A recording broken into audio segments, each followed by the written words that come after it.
بسم اللہ الرحمن الرحیم۔ السلام علیکم۔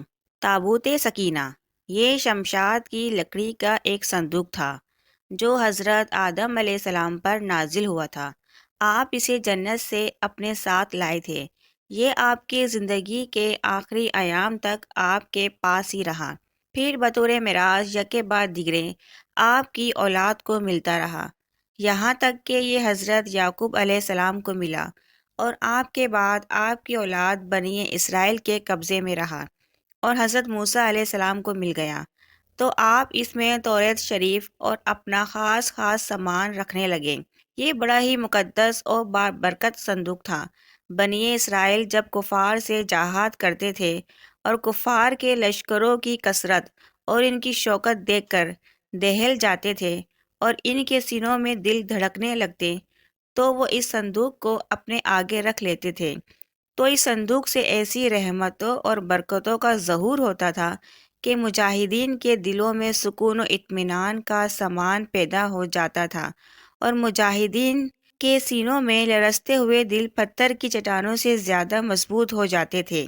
اور جس قدر صندوق آگے بڑھتا تھا، آسمان سے نصر من اللہ و فتح قریب کی بشارت عظمیٰ نازل ہوا کرتی اور فتح مبین حاصل ہو جایا کرتی تھی۔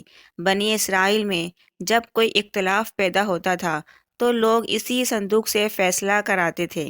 صندوق سے فیصلہ کرانے کی آواز اور فتح کی بشارت سنی جاتی تھی۔ بنی اسرائیل اس صندوق کو اپنے آگے رکھ کر اور اس کو وسیلہ بنا کر دعائیں مانگتے تھے، تو ان کی دعائیں مقبول ہوتی تھیں۔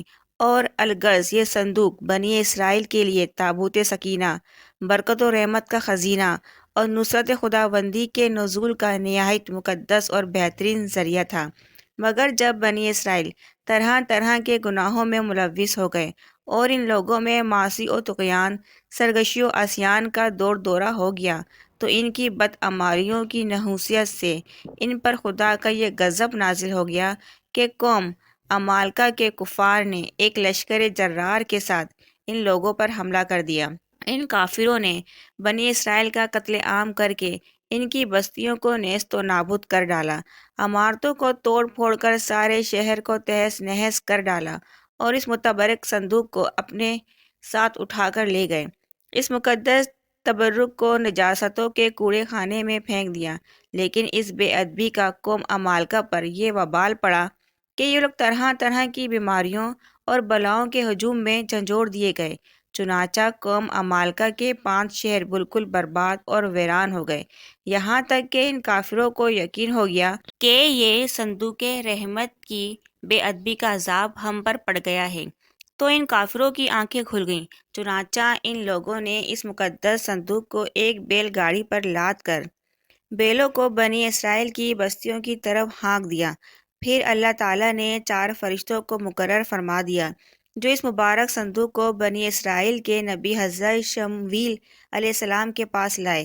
اس طرح پھر بنی اسرائیل کی کھوئی ہوئی نعمت دوبارہ ان کو مل گئی، اور یہ صندوق ٹھیک اس وقت حضرت شمویل علیہ السلام کے پاس پہنچا جب حضرت شمویل علیہ السلام نے طالوت کو بادشاہ بنا دیا تھا، اور بنی اسرائیل طالوت کی بادشاہی تسلیم کرنے پر تیار نہیں تھے، اور یہی شرط رکھی تھی کہ مقدس صندوق آ جائے تو ہم طالوت کی بادشاہی تسلیم کر لیں گے۔ چنانچہ صندوق آ گیا اور بنی اسرائیل طالوت کی بادشاہی پر رضامند ہو گئے۔ آپ سوچ رہے ہوں گے کہ اس تابوت سکینہ میں ایسا کیا تھا جس کی اتنی فضیلتیں، اتنی برکتیں ہیں، اور یہ ایک قرآنی واقعہ بھی ہے۔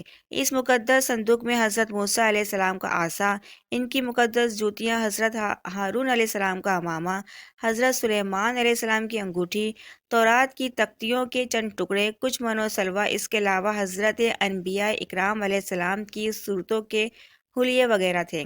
قرآن مجید میں خداوند قدوس نے سورہ بقرہ میں اس کے مقدس صندوق کا تذکرہ فرماتے ہوئے ارشاد فرمایا کہ ترجمہ: اور ان سے ان کے نبی نے فرمایا، اس کی بادشاہی کی نشانی یہ ہے کہ آئے تمہارے پاس تابوت جس میں تمہارے رب کی طرف سے دلوں کا چین ہے اور کچھ بچی ہوئی چیزیں ہیں، معزز موسیٰ اور معزز ہارون کے ترکے کی۔ اٹھا لائیں گے اسے فرشتے، بے شک اس میں بڑی نشانی ہے تمہارے لیے اگر ایمان رکھتے ہو۔ لیکن یہودی قوم ہمیشہ سے ایک سرکش اور گناہگار قوم رہی ہے۔ ان میں دوبارہ سے کفر و شرک عام ہو گیا تو بادشاہ بخت نصر اس قوم پر ایک قہر بن کر نازل ہوا اور اس نے یروشلم پر حملہ کر دیا اور اس شہر کو تہس نہس کر دیا اور 5 سے 6 لاکھ یہودیوں کا قتل عام کیا۔ اس تباہی کے نتیجے میں تابوت سکینہ کہیں غائب ہو گیا اور آج تک اس کا کوئی نشان نہیں ملا۔ آج تک یہودی اسی تابوت سکینہ کی کھوج میں ہیں کہ کہیں سے اس کو پا سکیں تاکہ دوبارہ سے ان کو ایک روحانی اطمینان مل سکے جو ان کو پہلے کبھی میسر تھا، جس کی انہوں نے ناشکری کی تھی۔ اس وقت تابوت سکینہ کہاں ہے؟ اس میں مختلف قیاس آرائیاں ہیں۔ ماہر لکھتے ہیں کہ بخت نصر کے حملے کے بعد اس کو افریقہ لے جایا گیا ہے، جہاں یہ ایک چرچ میں ہے، اور کچھ کا خیال ہے کہ اسے جاپان کی پہاڑی علاقے میں دفنا دیا گیا ہے، اور ایک خیال یہ بھی ہے کہ یہ ہیکل سلیمانی میں کہیں دفن ہے، یعنی فلسطین میں موجود ہے، اور جس کی تلاش آج بھی جاری ہے۔ اس واقعے سے یہ معلوم ہوا ہے کہ بزرگوں کے تبرکات کی خداوند قدوس کے دربار میں بڑی عزت و عظمت ہے، اور ان کے ذریعے مخلوق خدا کو بڑے بڑے فیض و برکات حاصل ہوتے ہیں۔ اس صندوق میں حضرت موسیٰ علیہ السلام کی جوتیاں، آپ کا عصا اور حضرت ہارون علیہ السلام کی پگڑی تھی۔ تو اللہ تعالیٰ کی بارگاہ میں یہ صندوق اس قدر مقبول اور مکرم و معظم ہو گیا کہ فرشتوں نے اس کو اپنے نورانی کندھوں پر اٹھا کر حضرت شمویل علیہ السلام کے دربار نبوت میں پہنچایا، اور خداوند قدوس نے قرآن مجید میں اس بات کی شہادت دی کہ اس صندوق میں تمہارے رب کی طرف سے سکینہ، یعنی مومنوں کے قلوب کا اطمینان اور ان کی روحوں کی تسکین کا سامان تھا۔ مطلب یہ کہ اس پر رحمت الہی کے انوار و برکات کا نزول، اس پر رحمتوں کی بارش ہوا کرتی تھی۔ تو معلوم ہوا کہ بزرگوں کے تبرکات جہاں اور جس جگہ بھی ہوں گے، ضرور ان پر رحمت خداوندی کا نزول ہوگا۔ اس پر نازل ہونے والی رحمتوں اور برکتوں سے مومنین کو سکون و قلب اور اطمینان و روح کے فیض و برکات ملتے رہیں گے۔ ناظرین، اگر ویڈیو پسند آ گئی ہے تو چینل کو لائک کر دیں، سبسکرائب کر دیں اور بیل آئیکن پہ کلک کر دیں۔ شکریہ۔